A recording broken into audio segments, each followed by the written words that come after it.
Hey guys, welcome back to my channel. आज हम बात करने जा रहे हैं एक बहुत ही इंपॉर्टेंट साइकोलॉजिकल टूल के बारे में जिसका नाम है BDI यानी बैक डिप्रेशन इन्वेंट्री। और आज के लेक्चर में इस टेस्ट को हम प्रॉपरली पूरे तरीके से समझने की कोशिश करेंगे कि ये BDI होता क्या है, why and when it was developed, how it works, assessment देखेंगे, इसकी एडमिनिस्ट्रेशन देखेंगे, गाइडलाइंस देखेंगे और फिर स्कोरिंग की तरफ चलेंगे कि इसकी स्कोरिंग कैसे होती है। तो शुरू करते हैं आज की video with what is BDI। Back depression inventory यानी BDI एक सेल्फ रिपोर्ट साइकोलॉजिकल टेस्ट है जो मेजर करता है कि डिप्रेशन की सिम्टम्स की सिवियरिटी किस लेवल पर है, और इससे बहुत ज़्यादा एक क्लियर आइडिया मिल जाता है कि क्लाइंट की जो लेवल ऑफ डिप्रेशन सिम्टम्स हैं वो क्या है या वो किस तरह के डिप्रेसिव सिम्टम्स एक्सपीरियंस कर रहा है। और ये एक वाइडली यूज्ड साइकोलॉजिकल टेस्ट है। अगर हम बात करें कि ये किसने डेवलप किया, क्यों डेवलप किया और कब डेवलप किया, तो बेसिकली ये टेस्ट 1961 में डॉक्टर एरन टी बेक ने डेवलप किया था। उस वक्त उन्होंने देखा कि क्लाइंट्स अपने नेगेटिव थॉट्स और फीलिंग्स को अलग तरीके से एक्सप्रेस करते हैं। उन्हीं ऑब्जर्वेशंस पे उन्होंने एक स्ट्रक्चर्ड क्वेश्चनियर बनाया जो later on back depression inventory के नाम से मशहूर हो गया। अगर हम BDI के वर्जन्स की बात करें तो बैक डिप्रेशन इन्वेंट्री की पहली वर्जन 1961 में एरन टी बेक ने इंट्रोड्यूस करवाई थी। उस वक्त इसका जो बेसिक आइडिया था वो ये था कि एक स्ट्रक्चर्ड क्वेश्चनियर बनाया जाए जो क्लाइंट्स की नेगेटिव थॉट्स और डिप्रेसिव सिम्टम्स को मेजर कर सके। फिर 1978 में इसकी एक रिवाइज्ड वर्जन आई जिसे हम BDI-IA कहते हैं। ये अपडेट मेनली इसीलिए दी गई थी ताकि वर्डिंग और क्लियरिटी को बेटर किया जाए और टेस्ट को ज़्यादा यूज़र फ्रेंडली बनाया जाए। फाइनली 1996 में BDI-2 लॉन्च हुई जो सबसे ज़्यादा पॉपुलर और वाइडली यूज्ड है। इस वर्जन को स्पेशली DSM-4 के क्राइटेरिया के साथ अलाइन किया गया था। इसमें कुछ नए सिम्टम्स भी ऐड कर दिए गए थे जैसे irritability, changes in sleep and appetite, ताकि ये जो टेस्ट है ये मॉडर्न डायग्नोस्टिक स्टैंडर्ड्स के साथ मैच कर जाए। आज के टाइम में जब भी हम BDI बोलते हैं तब अक्सर BDI-2 की तरफ रेफ़र करते हैं क्योंकि ये लेटेस्ट और क्लिनिकली मोस्ट रेलेवेंट वर्जन है आज की डेट में। अब ये मोस्ट कॉमनली यूज्ड टेस्ट है for the severity of depression. ना सिर्फ इसको क्लिनिशियंस यूज़ करते हैं बल्कि रिसर्चर्स भी यूज़ करते हैं। अगर मैं इस टेस्ट के पर्पस की बात करूं कि इसको डेवलप करने के पीछे क्या एम था, क्या पर्पस था, तो बेसिकली BDI का जो मेन पर्पस है वो डिप्रेशन की सिवियरिटी को समझना है।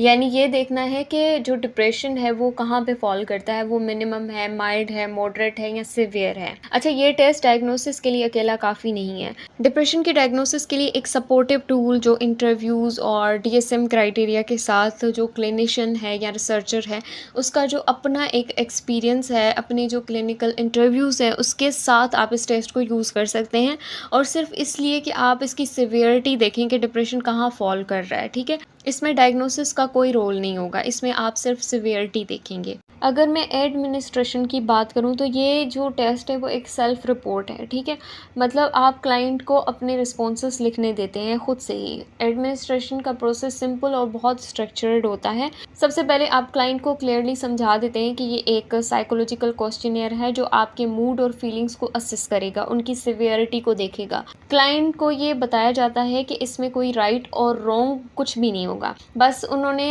असली फीलिंग या अपने ट्रू सेल्फ को प्रेजेंट करना है। उस पे आपको जो लगता है कि आपके मूड की, आपके फीलिंग्स के साथ ज़्यादा अलाइन कर रहा है, आपने वही ऑप्शन सेलेक्ट करना है। टेस्ट यूजुअली 5 to 10 मिनट्स में कंप्लीट होता है। ये इंडिविजुअली भी एडमिनिस्टर किया जा सकता है और ग्रुप सेटिंग में भी हो सकता है, लेकिन प्राइवेसी और कंफर्ट दोनों को इंश्योर करना बहुत ज़्यादा ज़रूरी है। बेसिकली इसमें क्लाइंट को इनकरेज किया जाता है कि वो हर सवाल का जवाब बहुत ही ऑनेस्टी के साथ दे और पिछले 2 हफ्तों की अपने मूड और फीलिंग्स को इसके साथ रिफ्लेक्ट करे और फिर ऑप्शंस को सिलेक्ट करें। अगर क्लाइंट की रीडिंग या अंडरस्टैंडिंग में प्रॉब्लम हो तो क्लिनिशियंस आइटम्स रीड कर सकते हैं, लेकिन यूजुअली एक्सप्लेनेशंस को अवॉइड किया जाता है ताकि रिस्पॉन्सेस में किसी किस्म की कोई बायसनेस ना शो हो। अगर हम बात करें इस टेस्ट की स्ट्रेंथ और वीकनेसेस की, तो बेसिकली स्ट्रेंथ में आ जाएगा कि ये टेस्ट ना सिर्फ वैलिड है बल्कि रिलायबल भी है। ये कॉन्स्टेंट रिजल्ट्स भी देता है, एक्यूरेटली मेजर भी करता है डिप्रेशन की सिवियरिटी को। इसके साथ ही ये क्विक है, इजी टू यूज़ है, अवेलेबल इन मैनी लैंग्वेजेस है और ट्रीटमेंट प्रोग्रेस को ट्रैक करने के लिए भी इसको बहुत हेल्पफुल समझा जाता है। अच्छा, वीकनेसेस की अगर मैं बात करूँ इस टेस्ट की, तो ये सेल्फ रिपोर्ट है।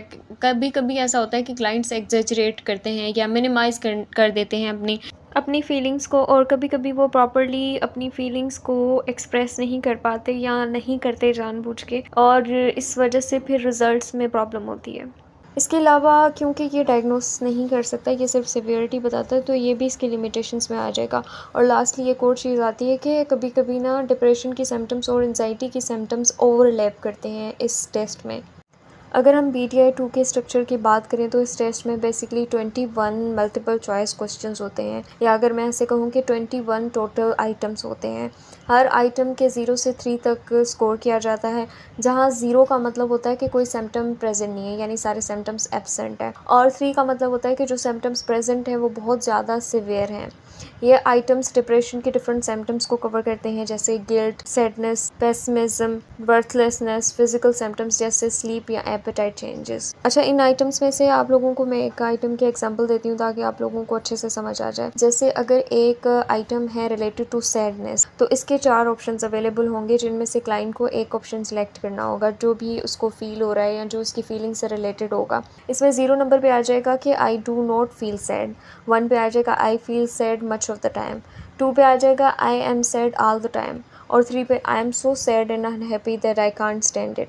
इस एग्जांपल से आप देख सकते हैं कि क्लाइंट अपनी फीलिंग्स के मुताबिक सबसे सूटेबल स्टेटमेंट चूज़ कर सकता है, और हर ऑप्शन सिवियरिटी के अलग लेवल को रिप्रेजेंट करता है। अब हम बात करते हैं स्कोरिंग और इंटरप्रिटेशन के बारे में, यानी बैक डिप्रेशन इन्वेंट्री की स्कोरिंग और इंटरप्रिटेशन कैसे की जाती है। तो सबसे पहले स्कोरिंग के लिए क्लाइंट के हर आइटम के स्कोर को ऐड किया जाता है। जैसे टोटल स्कोर जो है वो 0 से 63 के बीच आ सकता है। इसके टोटल स्कोर के बेसिस पे डिप्रेशन की सिवियरिटी को असेस किया जाता है। स्कोर 0 है फिर तो कोई सिम्टम्स प्रेजेंट ही नहीं है, लेकिन अगर स्कोर 1 से लेकर 10 तक है तो ये अप्स और डाउन्स बहुत ही नॉर्मल कंसिडर किए जाते हैं। 11 से लेकर 16 तक माइल्ड मूड डिस्टर्बेंस होती है। इसी तरह 17 से लेकर 20 तक बॉर्डर लाइन क्लिनिकल डिप्रेशन होता है, और 21 से 30 तक मॉडरेट डिप्रेशन। इसी तरह 31 से 40 तक सिवियर डिप्रेशन, और अबव 40 एक्सट्रीम डिप्रेशन। तो इसी स्कोरिंग से हम क्लाइंट का जो डिप्रेशन है उसकी लेवल और सिवियरिटी को क्लियरली समझ सकते हैं, उसका क्लियर आइडिया मिल जाता है हमें। याद रखिए, जो फाइनल डायग्नोसिस होता है वो हमेशा क्लिनिकल इंटरव्यूज़ और DSM क्राइटेरिया के साथ ही कंबाइन करके दिया जाता है।